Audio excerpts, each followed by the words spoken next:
Alright folks, picture this, participants are evaluated based on their talent, but there's a catch, a strict time limit. It's like racing against the clock while juggling flaming swords. The pressure ramps up the excitement, making the performances as engaging as your friend trying to explain the plot of Inception after a sleepless night. Now, let's talk about the judges. These folks play a crucial role, like the referee in a dodgeball game, but with more critiques and fewer flying balls. Their feedback complements the participants' self-scoring, creating a unique blend of self-evaluation and external judgment. Think of it as a dynamic competition where everyone is trying to figure out if they're a superstar or just a star in their own mind. The show is all about revealing two fundamental things: self-awareness and, believe it or not, unemployment levels. Yes, folks, it's a unique scoring system that nudges participants to be brutally honest about their skills before the judges swoop in like eagles. Honestly, the only thing harder than this is deciding what to order at a restaurant when you're ravenous. In the midst of all this seriousness, we dive into the meaning of Malai. It's all about mountains, which brings a delightful twist to our chats about personal preferences.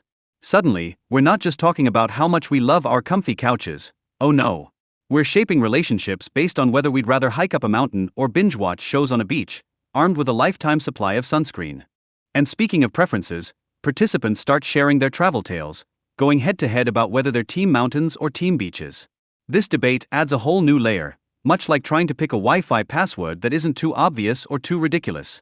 Every personal connection to nature seems to echo like a profound philosophical discussion, or maybe just a really intense game of rock, paper, scissors.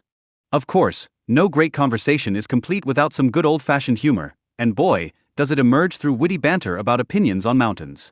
Who knew that discussions about nature could lead to such hilarity? It's like mixing your favorite sitcom with a nature documentary, unexpected but oh so rewarding. Now, let's shift gears and reflect on the hesitations some people face before performing their talents in front of an audience. It's like the first time you have to present a project in class, nervous energy and sweaty palms included. This shyness can stem from a lack of confidence or just the sheer terror of watching your dreams unravel like a poorly made origami crane. Our speaker dives into the art of creating rap using everyday words, showcasing how a simple grocery list can turn into a lyrical masterpiece. It's a testament to the creativity we all possess, proving that even the blandest of ideas can blossom into something as flavorful as a 5-star meal, as long as you season it with the right amount of improvisation. And just when you thought it couldn't get any funnier, the conversation takes a twist into personal fears, like a fear of water. It's like that moment when you realize you've accidentally logged onto a Zoom call without your pants. The humor and relatability here really emphasize how our diverse experiences shape us, and often provide great material for a stand-up routine. Now, parenting, the realm of unexpected challenges. You think you're signing up for a cuddly teddy bear, but instead, you get sleepless nights and kids who want attention at the most inconvenient hours. It's like trying to complete a group project with people who constantly drop out. Exhaustion is the name of the game, and laughter becomes your best friend.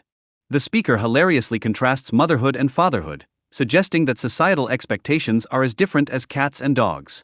Who knew parenting came with gender roles that sometimes feel more like a poorly scripted sitcom? We're getting to the meat and bones of the trials and tribulations that come with raising tiny humans. And oh, the comedic take on maternity and paternity leave.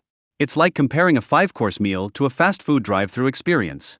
Mothers generally get a whole buffet of time off, while fathers often make do with a snack, making the challenges of parenthood feel like an endless reality show. Speaking of parental struggles, we dive into the emotional bond between parents and their kids.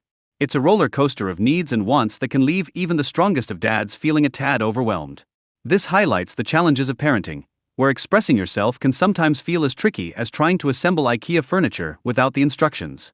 And let's not forget humor in relationships. This dialogue proves that laughter can lighten even the heaviest of arguments, maintaining balance like a circus performer on a unicycle.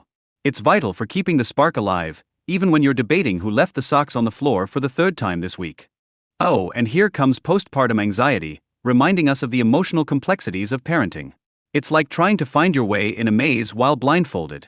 This topic underscores how important it is to seek support during those challenging moments, because let's be honest, we could all use a trusty sidekick during the chaos of parenting. Cultural references come into play, especially Bollywood music, which could make even a sleepy gathering feel like a high-energy dance party. It's a perfect example of how shared cultural elements can deepen our relationships, turning any mundane moment into an electrifying celebration with enough energy to power a small town. As the conversation rolls on, many humorous experiences in relationships emerge, showing how misunderstandings can lead to downright comical situations. These engaging anecdotes keep things lighthearted, even when discussing the sometimes dreary subject of distance, because who doesn't love a good laugh when bringing up their partner's ability to misplace their keys every single time? Now, let's take a moment to chat about personal grooming and presentation. It's humorously addressed as a magical way to boost relationships, suggesting that when you look good, you feel good. It's like discovering that your favorite shirt was just washed. Suddenly, you're ready to conquer the world, or at least the coffee shop down the street. As our conversation takes a turn to long-distance relationships, we stress the importance of learning from experiences. Communication is key, much like trying to decipher a professor's handwriting during class, and understanding is the glue that holds everything together, especially when your partner is 1,000 miles away. Now for a grand finale. One participant humorously juggles sharp objects while holding the audience's attention. Talk about killing two birds with one stone. This thrilling mix of skill and risk captivates everyone, creating a nail-biting atmosphere that's just shy of a circus performance. And to top it all off, the dialogue is sprinkled with playful teasing about personal relationships. This showcases camaraderie and the delightful dynamics of friendship in a light-hearted environment. It's like a roast session, funny, relatable, and just the right amount of awkward. Finally, the friends engage in playful scoring, critiquing each other's performances with exaggerated ratings. It's like a talent show where everyone is both the contestant and the judge, guaranteeing endless laughter. And speaking of special announcements, brace yourselves for an upcoming episode featuring the ever-enigmatic Rocky Sawant. So, hit that subscribe button to stay tuned for more comedic gems coming your way.